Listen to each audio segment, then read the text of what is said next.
Hey everyone, welcome back to the channel. Today's topic is something that's been frustrating a lot of us, ghost jobs. If you've been job hunting in tech, you've probably encountered them without even realizing it. Today we're going to break down what ghost jobs are, how to spot them, and how to navigate around them. With that said, let's dive in. First things first, what exactly are ghost jobs? They're job listings that companies put out even though they have no intention of filling the roles. Sometimes these listings are just up to gather resumes, other times it's to project growth when in reality the company isn't hiring. It's a frustrating situation for job seekers, especially in tech where the competition can already be fierce. Here's a few tips to spot ghost jobs. 1. Vague job descriptions. If the job description is super generic or doesn't really explain what the role is about, that's definitely a red flag. 2. The job is always posted. If you see the same role listed for months with no updates, it definitely might be a ghost job. 3. Lack of response. If you apply and never hear back even after a long time, it's possible the company wasn't seriously hiring to begin with. 4. Unrealistic requirements. Sometimes companies list jobs with impossible qualifications, almost as if they're not expecting anyone to fit the role. Now, here's the tough part. There's really not much you can do about the existence of ghost jobs.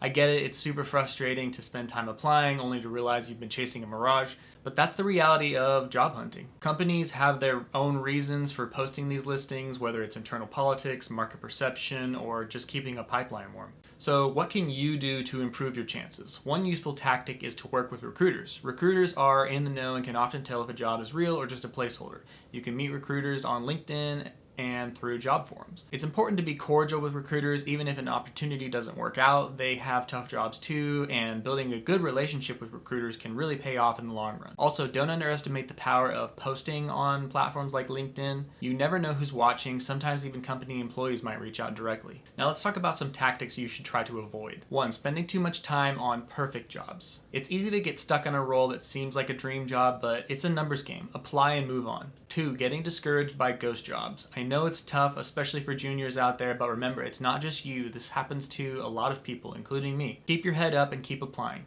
3. Not setting goals. It's easy to get overwhelmed. Set daily or weekly goals, like how many applications you'll submit so that you'll stay on track and motivated. I know that for many of you watching this, trying to find a job isn't just about making a career move, it's about improving your situation, whether that's financially, mentally, or in terms of work-life balance. Maybe your commute is draining you, your current schedule isn't flexible enough, or you're simply feeling stuck where you are. And with inflation hitting hard over the past year and rising prices, a lot of people are feeling the pressure to find better opportunities. The thing is, even though economic figures show we have a strong job market, many people out there feel like this doesn't reflect their reality. It's frustrating when you see reports of low unemployment and plentiful job openings, but it still feels like you're hitting a wall. Ghost jobs are most definitely part of the problem. Companies posting positions they don't really intend to fill, making it seem like there are more opportunities out there than there actually are. I get it, and I want you to know that you're not alone in feeling this way. The economy can certainly be tough, and sometimes it's like the system is stacked against you. But here's the thing, we can only do the best with what we have. Keep pushing forward, keep applying, and don't let the setbacks discourage you. Focus on what's within your control, and remember that progress is often slow and steady, not instant. If you're in a tough financial spot right now, I want you to know that you can work your way out of it. It might feel overwhelming, but focusing on frugality is absolutely key. Even when times are tough, start setting long-term goals to spend less on things that don't really bring lasting happiness. Arthur Brooks has a quote that I really like on the 5 things that can be acquired with money. You can buy stuff, you can buy experiences, you can buy time, you can give it away, or you can save it. But here's the thing. Material things don't lead to the kind of fulfillment that the last 4 do. Stuff, whether it's the latest gadget or a fancy car, might give you a temporary boost, but it fades really quickly. I think we've all experienced this.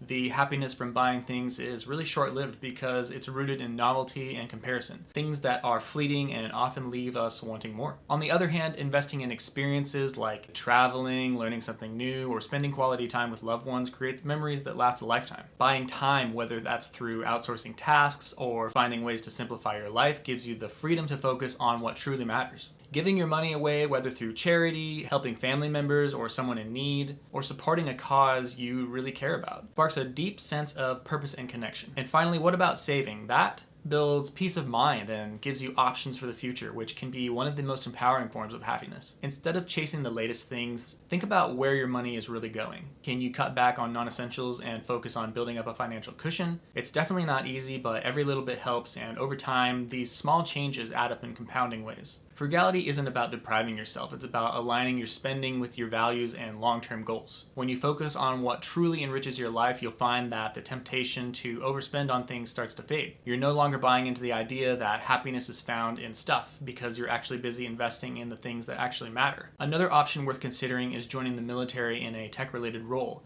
especially the Guard or Reserves. That's actually how I did it, starting with active duty in the Air Force. The great thing about the Guard or Reserves is that you get the training, but it's part-time, and you gain access to several benefits that can set you up for success both financially and career-wise. One of the most valuable resources for those in financial trouble is the Service Members Civil Relief Act, or SCRA. SCRA provides significant protection for people in the military, especially when it comes to debt. Anytime you're on active orders, your interest rates on most loans, including credit cards, can be capped at 6%, and this applies even if the original rate was much higher. It also provides protections against foreclosure, repossession, and default judgments while you're serving. This can be a game changer if you're trying to get out from under high interest debt while you're focusing on training. And military training doesn't just include combat or physical training. It often involves highly specialized courses in tech, engineering, and cybersecurity. Depending on your role, you could be earning certifications like CompTIA Security Plus during your training. These IT certifications are industry recognized and can give your resume a huge boost when you're transitioning into civilian tech roles. In many cases, you also come out of military service with a security clearance. For government jobs, especially in tech, this is a big advantage. Security clearances are highly valued by employers, and having one can set you apart from other candidates right away.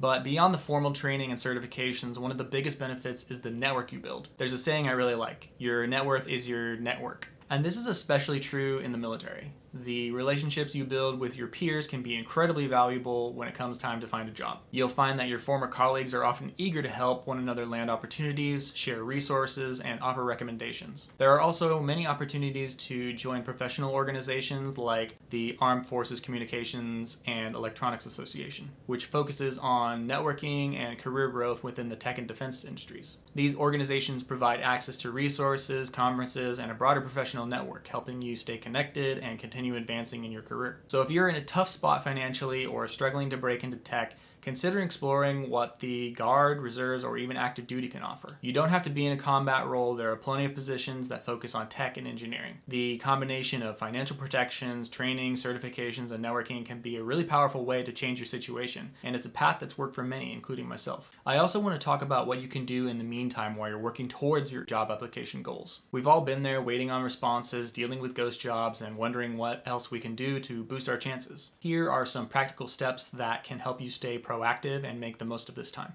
One of the best things you can do is focus on skill building. If you're in tech, there are endless opportunities to learn something new, and platforms like Udemy, Coursera, or LinkedIn Learning make it really easy and affordable. Consider getting certified in areas that are in demand, things like AWS, Google Cloud, or even a basic CompTIA certification like Security Plus. These certifications can really set you apart from other candidates and show employers that you're committed to continuous learning. Courses on Udemy and similar platforms offer a wide range of tech skills, from coding languages like Python or JavaScript to niche topics like Tableau, ServiceNow, or ArcGIS. The best part, you can learn at your own pace. Even dedicating just 30 minutes a day can add up quickly and leave you with a new skill or credential that can give your resume a significant boost. Another powerful step you can take is building or updating your personal resume website. If you're in tech, GitHub Pages is a fantastic option for hosting a professional resume site. It's free and integrates seamlessly with your code repositories if you want to showcase your project. In fact, that's what I do for my own resume. If you prefer something else, you can also easily set up a static website using Amazon S3 or Azure Storage. These options are low cost and scalable, allowing you to create a polished, professional website that highlights your skills and experience with different frameworks. Networking is another area which you should consider as part of your strategy. Start reaching out to recruiters on LinkedIn or joining job forums in your industry. Even if the first opportunity doesn't work out, staying in touch and being polite goes a really long way. Recruiters often keep a list of candidates they've interacted with, and you want to be on that list when the right opportunity comes up. Consider making a habit of regularly posting on LinkedIn.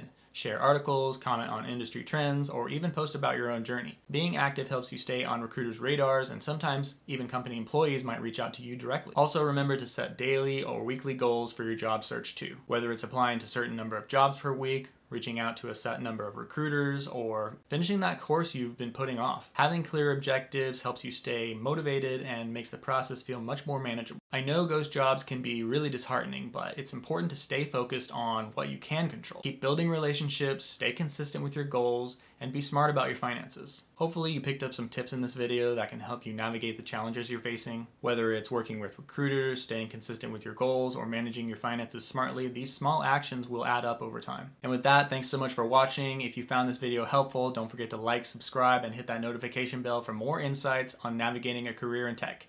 With that, I'll see you guys next time. Bye.